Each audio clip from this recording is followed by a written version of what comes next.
Welcome back, everybody. This is your old friend Charlie at JC3 Cards and Collectibles, here with my buddy Stu. Stu, say hi. So we are here. We're going to break down our baseball sales for this week and our featured items from Topps Baseball. 2024 Series 1 Baseball is out in the store. Made a lot of sales off of it already this week. It's a hot product. Excited about that. It kind of kicks off a new year for me a lot of times. I'm a big baseball fan, so it gets exciting for me. So we're going to break down what did we sell for baseball this week? What did they go for? How much of it did we sell? And we're going to do that right after this.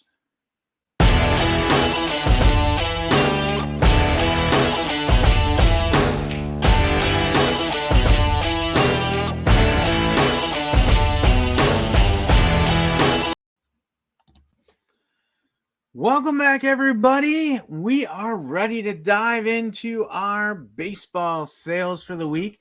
As I said in the intro, it was a hot week for baseball with a new release from Topps, one that all collectors look forward to seeing. Traditionalist, younger entries into the hobby market. 2024 Topps Series 1 is a very affordable product. Sorry, I can't get my words out here.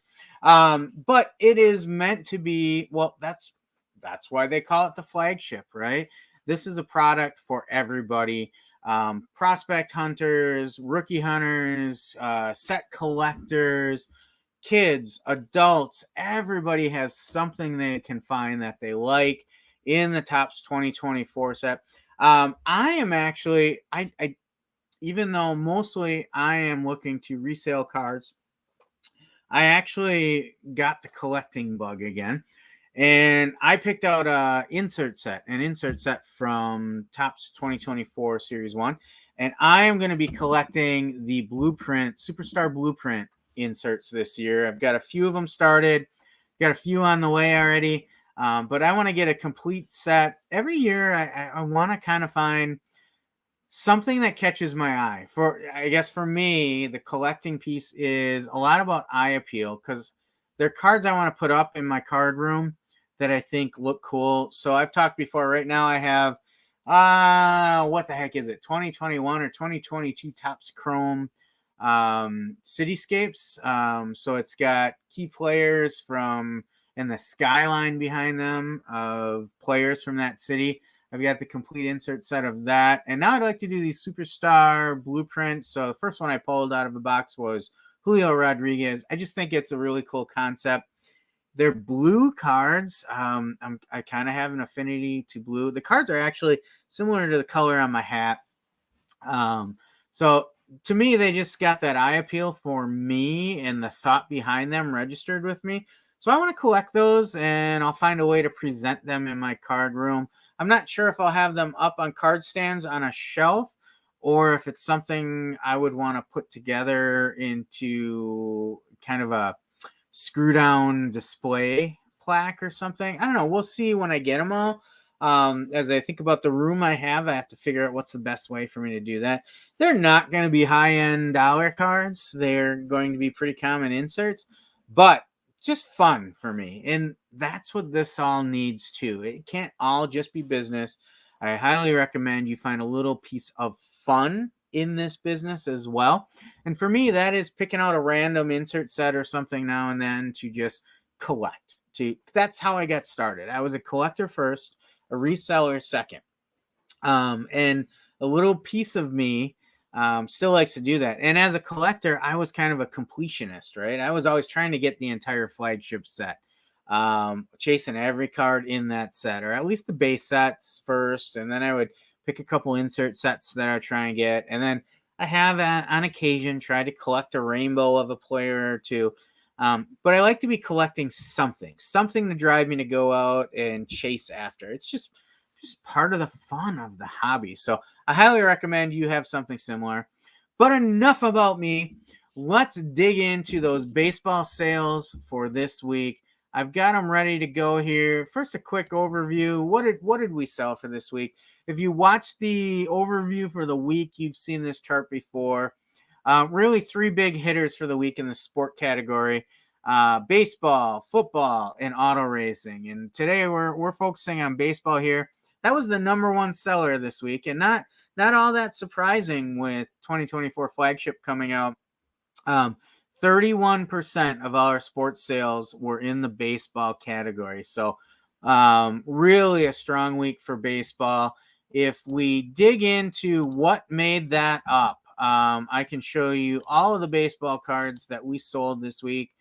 We've got quite a few of them here. And it's interesting because not every card sold this week was out of the new set. There's plenty of things here that are older 90s cards, earlier 2000s.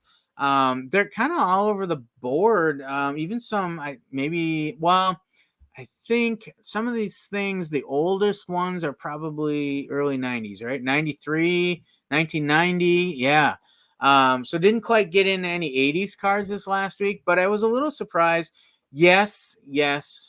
Over half of these are 2024 flagship. Yes. Big bump from that.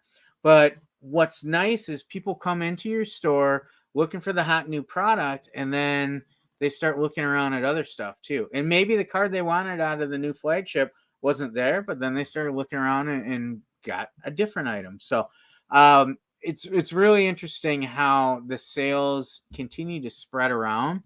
There's not always just this one thing that sells, right? So let's dive into this a little bit. As we start at the top of the list, and our top left corner, we've got a 1993 action-packed number 97 Lou Gehrig of the New York Yankees, the Iron Horse, right? I'm always a big fan of these action-packed cards when I see them. They're kind of embossed a little bit. It's a unique type of card. They're not big dollar cards. As you can see here, I sold this one for $2.70. And the seller actually initiated an offer on this without me having to reach out to them. But I like picking up some of these classic players. I think they're always a good sell. And I like the history of the game, and I like to try and spread the history of the game as much as I can, because I think baseball is a fabulous game with a steep tradition, and I will spread that history as much as possible. If you're a fan of video games, MLB The Show for 2024 is coming out next month, and they again have added a mode deep in the history of baseball. Actually, this year they're going to continue to feature the Negro Leagues Baseball League, and I am all about that. Like, I loved playing that mode last year and learning about the history of black baseball players in sport.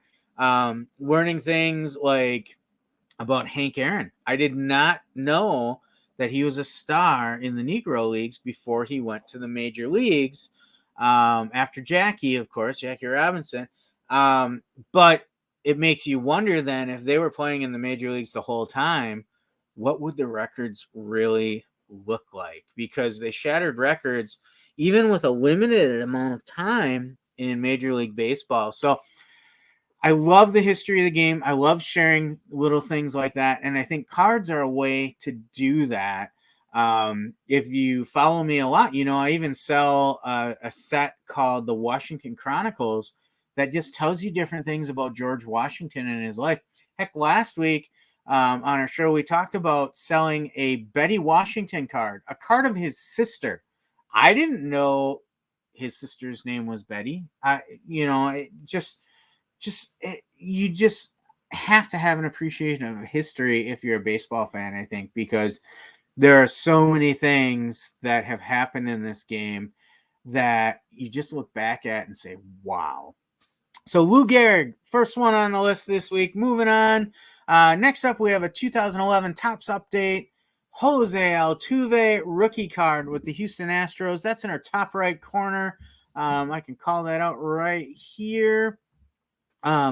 So little Jose's getting a little lift from his teammate. He probably just hit a home run or hit an RBI for the win.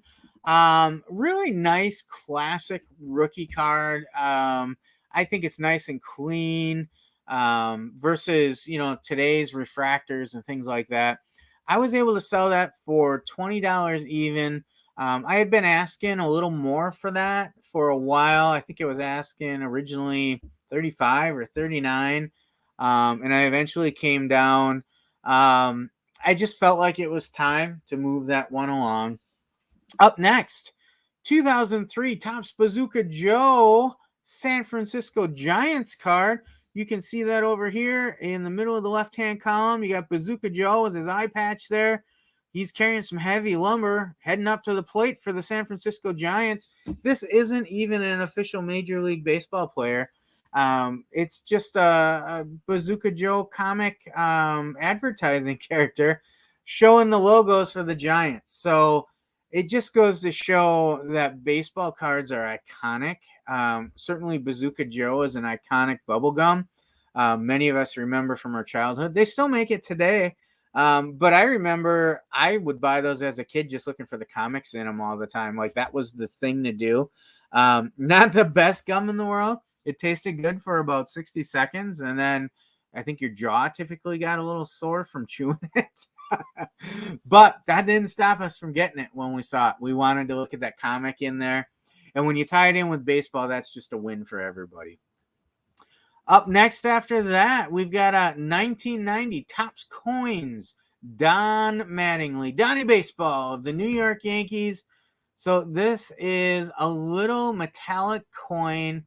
Looks like a milk cap. In fact, some people call them milk caps. I've sold a few of these now. My brother brought me a sheet of these, like 20 of them. At first I wasn't sure really what to do with them. I have been selling a few of them now. I sold a Kirby Puckett. I sold a Ken Griffey Jr.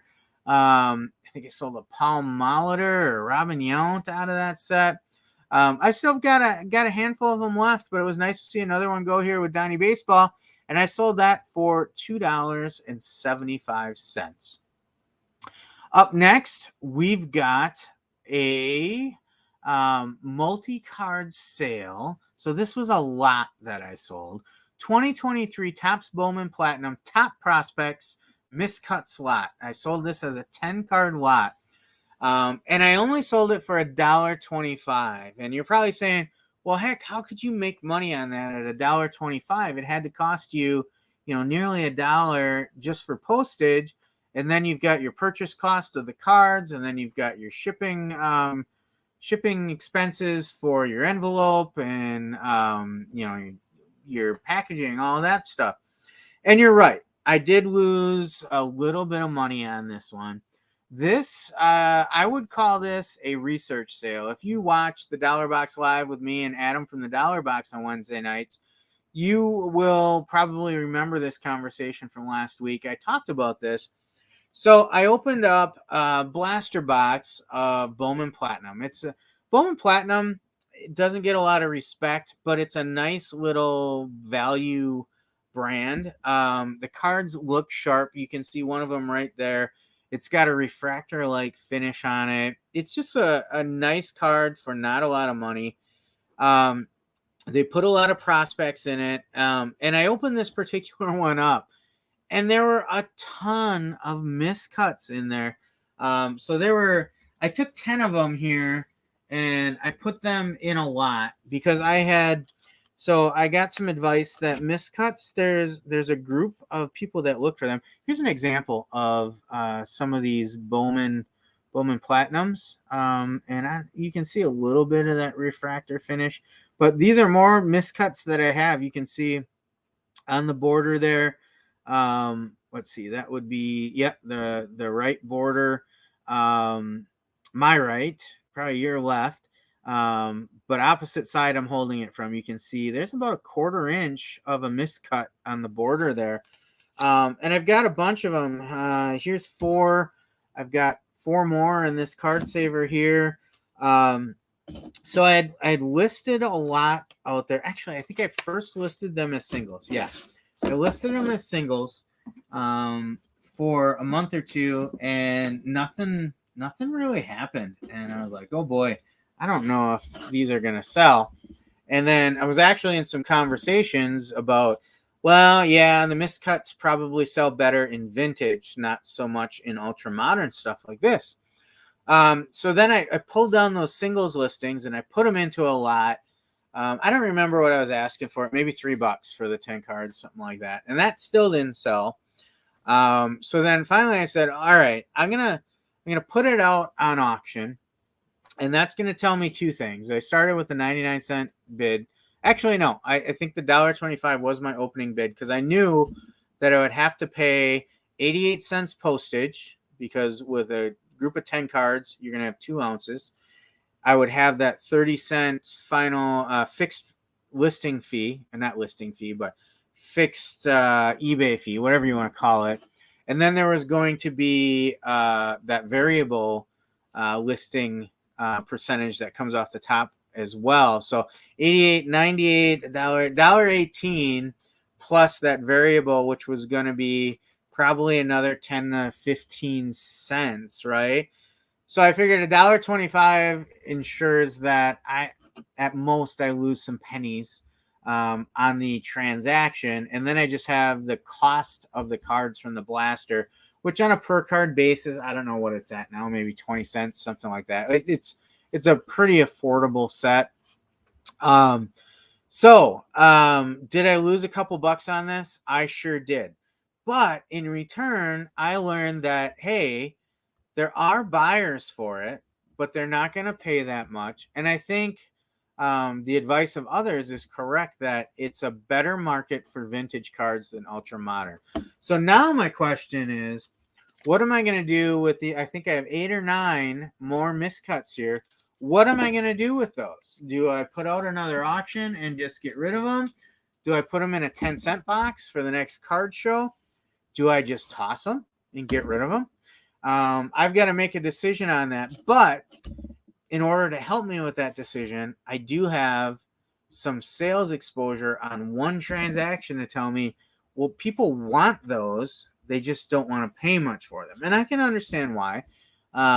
So my challenge is if I'm going to sell them, I need to figure out what's an acceptable price point for me, and how long do I want to take to move them. So even though I took a loss, I learned some things from that. So that's why you see this miscut lot for $1.25. And you can see here what those cards look like. I've got pictures of each of the cards. When I list a lot, I will take individual pictures of each card in the lot, front and back. I think there's a limit to how much of that I will do. If I was selling a 50 card lot, I don't think I would take a picture of each individual card. 10 cards I could handle. Maybe up to 20 cards. I think any more than 20 cards, I would have to say, hey, I'm going to spread them out like a deck of cards. Here's all the fronts. Here's all the backs. And that's it for pictures, because I'm not going to spend the time, especially if I'm not going to get a lot for them. I'm not going to spend the time to take each card individually in a picture. So enough about the miscut slot. That's probably bored you to death. Right, Stu? Stu says, shut the heck up and move on. All right, up next, 2021 Panini Diamond Kings number 6, Babe Ruth of the New York Yankees, right here in the middle of the screen. Again, I love the history of baseball. Babe continues to be a seller. I sold that for $1.99, and I probably got that for 10 cents, maybe even less, in a box. So, those Hall of Famers still get talked about all the time, and there's a market for them. Then we got a 2024. Now we're getting into our 2024 new cards that we sold this week.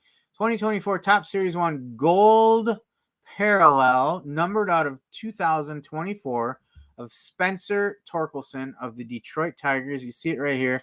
So you can see not a refractor, not a hollow, just a solid gold border around it. You got Spencer Torkelson in action. He was kind of touted as a rookie, his rookie year. And I got some volume and some good return on Torkelson cards. Now, he has slowed down quite a bit. But if I can get a parallel or a refractor or something like that, then I think it still makes sense to put him out there. So Torkelson sold for $3.99 because it was that serial numbered parallel.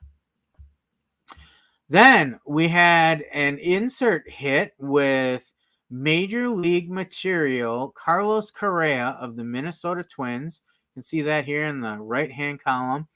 That is a memorabilia card, and that, it looks like jersey. It is not jersey. I have another one here yet of a different player, but I don't want to spend a lot of time digging it out of my team bags of my listed cards. But it is not jersey. This is actually wood. I ran my finger over it and kind of tapped on it a little bit, and I'm like, I know that sound. That reminds me of a splintered bat. So that is actually, I believe, a shard of a bat that is memorabilia in there. And that, to me, makes it a little cooler than the jersey, just because I have so many jersey swatches or pant swatches. I didn't have a lot of bat pieces. So I thought that was pretty cool. I listed it out there, and I was able to sell that for $4 of Carlos Correa memorabilia card. Then, continuing on with a couple inserts from the 2023 Greatest Hits insert set. Up first, we have a Shohei Ohtani, and then we had a Bobby Witt. So you'll see these two down here in the left-hand corner. So Bobby is in the furthest left column. Shohei is on the bottom. Kind of have them in reverse order from my listings. But both of those went pretty quick. Shohei Ohtani went for $4.99, and Bobby Witt Jr. went for $3.15. Shohei is still the king in baseball. I know he's coming back from some surgery. He's going to take a little while to recover. He's not scheduled to pitch this year. Although I had a conversation with Adam the other day at the Dollar Box about he's probably going to put his arm in a relief role if late in the season the Dodgers are ready for a playoff push, and they probably will be. Because if you look at his recovery timetable, that would put him about due. And I don't think they're going to throw him out there right away to pitch 5 innings. So a relief role to kind of work his way back would probably fit the bill. So I would not be surprised to see that. Bobby Witt Jr. is still doing amazing things in Kansas City. He's a bright young star in the league. I think we haven't seen the best of Bobby Witt Jr. yet. I think he gets overshadowed a little bit with some other rookies that came in with him. But he might be one of those sleepers of the bunch that is going to emerge in the end. So keep your eye on Bobby Witt Jr. Up next, we've got a rainbow foil parallel of Daniel Palencia, a rookie for the Cubs. I've got him right here. You can see the colors in that rainbow foil. He's in the middle of fielding some. Oh, he looks like he's dropping back for a pop-up. It does have the rookie card badge on it. Cubs have a huge following, so that's a great market to play in. I was able to sell his rookie card parallel here for $3.15. And then next, the big name in the rookie crop this year, even though he played quite a bit last year, he came up in June and he did not officially have a rookie card in the flagship set. So he gets one here. Elly De La Cruz of the Cincinnati Reds, breaking records every time he takes the field. You can see him in the black uni with the red pinstripes here. Looks really sharp with the half black border on these new flagship designs. Really sharp picture. I was able to sell that for $6.99. Elly's going at a premium for now. We'll see how long that lasts. Hopefully it lasts for a while yet. Really a nice sale there on Elly De La Cruz. And then another rookie, Jason Dominguez of the New York Yankees. You can see him right here. Looks like he just hit a line drive someplace. He's leaving the batter's box. Again, rookie badge on there. Looks good. The pinstripe white and black of the Yankees look good on this particular design for this year. Another nice sale there. I was able to sell that for $4.99. The Yankees are always a strong card market. And then finally, our last baseball card for the week, 2024 Topps Series 1 Gold Foil Evan Carter rookie card of the Texas Rangers.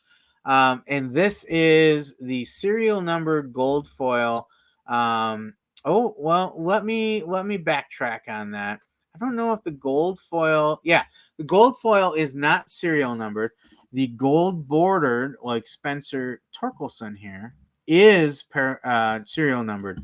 The gold foil is not. It is a parallel. I'm not sure what the odds are. I think it's a little less than the rainbow parallel, but not tremendously. It's just like that next tier from the rainbow.